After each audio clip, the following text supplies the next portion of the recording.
You're listening to Innovation at Zoetis. With us today is Dr. Mahesh Kumar, Senior Vice President, Global Biologics Research. And we're talking about outbreaks of infectious diseases, what's being done to help prevent and control them, and why it matters to all of us. Dr. Kumar, welcome. Zoetis recently established a Center for Transboundary and Emerging Diseases. Tell us about this center and why Zoetis took this step. Thank you, Eleanor. We have been in the forefront of dealing with emerging infectious disease for some time. However, many of the people on the outside weren't familiar with many of the things we've done in the recent past or even in the past. So we thought it would be great to create a center so for not only for internal colleagues, but also for the outside world to know the successes we've had and how we've been dealing with some of those emerging threats, including the WHO, OIE, some of the other partners that we deal with. It's good for them to know that we are indeed in the forefront of these type of approaches. And how does the center operate? Is this something that it just involves Zoetis scientists, or tell us about how this all works? Well, essentially, we've had an emerging infectious disease program for some time internally.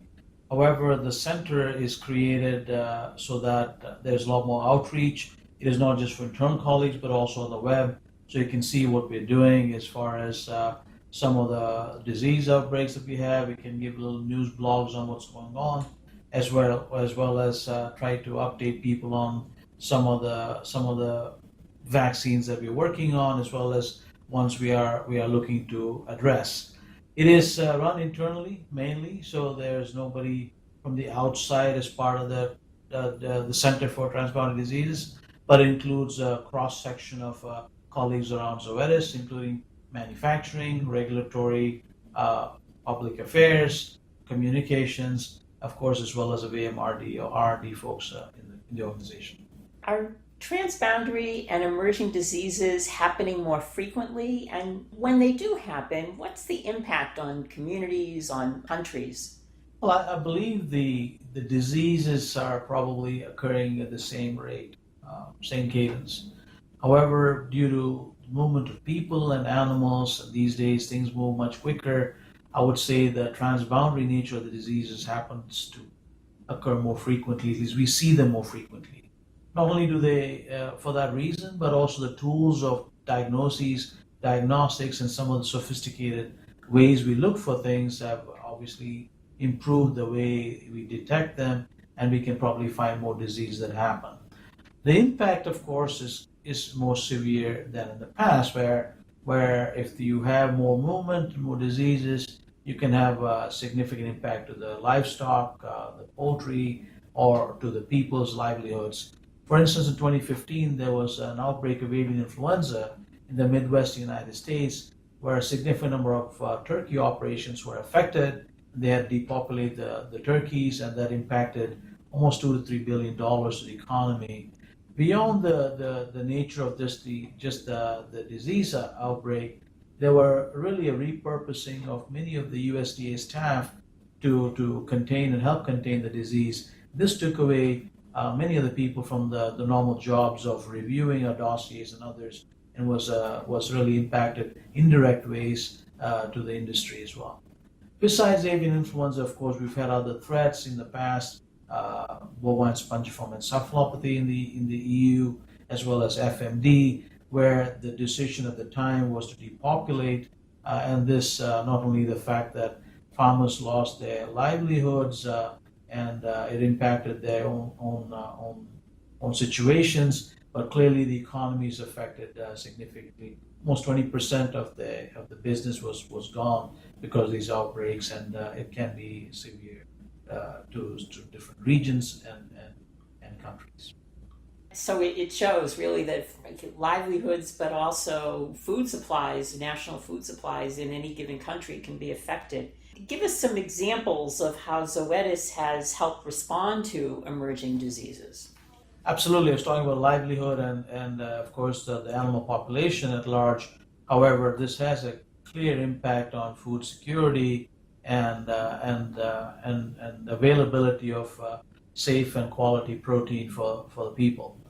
When you think about the disease that have happened, if you go back and see the number of diseases that we worked with in the past, of course, influenza comes up time and again.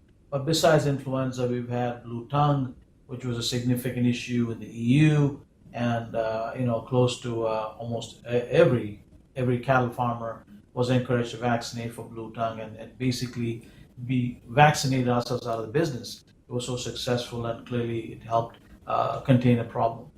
Beyond that, though, we have many issues: classical swine fever, African swine fever. These are continue to emerge and continue to have a threat. African swine fever right now is a big threat in the EU and other places. Recently in China, obviously we're all trying to work towards a solution. It's not an easy one to solve for, but clearly everyone's working towards that. More recently, we had influenza. Like I mentioned, the avian influenza in the past.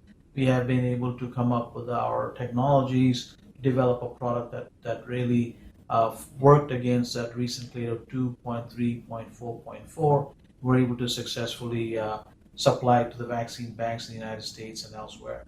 Recently, also, we had a canine influenza outbreak that came from Asia that impacted a significant number of dogs in the East Coast. And actually, it's now spreading, and it continues to have newer cases. More recently, even in our neighborhood, Michigan, there's a continuing outbreak of canine influenza. And this strain was very different from the other strain in the H3N8 strain that is currently causing the problems. Was also something of significant need, and we were actually the first company to come up with a vaccine for this product on a conditional basis. We've certainly moved beyond that and then developed it in a full license. But clearly, for us to respond to these in a rapid manner, and we have the right infrastructure in place, the right technologies in place, and of course the right talent to really get to them in a quick and rapid manner. Besides the technologies, you need two or three things that makes for us to successfully respond to a threat. One is we need to have a great relationship with regulatory bodies, because we need to be in dialogue with the regulatory authorities to make sure that we are able to find the right ways to deal with this in a timely manner.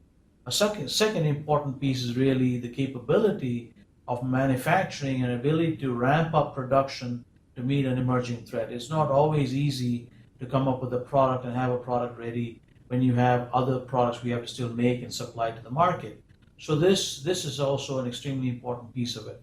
Of course, technologies that enable us to come up with a product quickly is the other piece of this, and I think where we have certainly for avian influenza, for example, and we have a stable of adjuvants that are appropriate for the species that we are looking for, and we're able to combine these elements to come up with a product that really meets the need as well as gives us great efficacy and, of course, safety. That's a broad swath of capabilities. Are there other success factors in rapid response to emerging and infectious diseases that you think are particularly noteworthy? Well, there are a couple of things I would say beyond what I just spoke about. One is having a great network of people and surveillance areas that keeps us in the know, first to know really about what the disease threats are and whether they emerge or not emerge. Another important factor is really the ones that we don't pursue.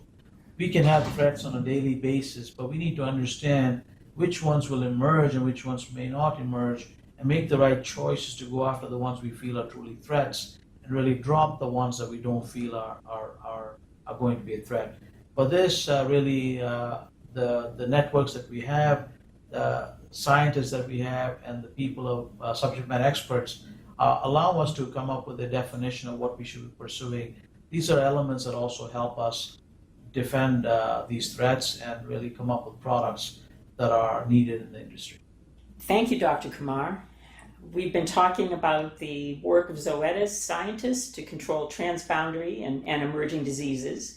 If you'd like more information, visit www.zoetis.com. Innovation. I'm Eleanor White, reporting for Innovation at Zoetis.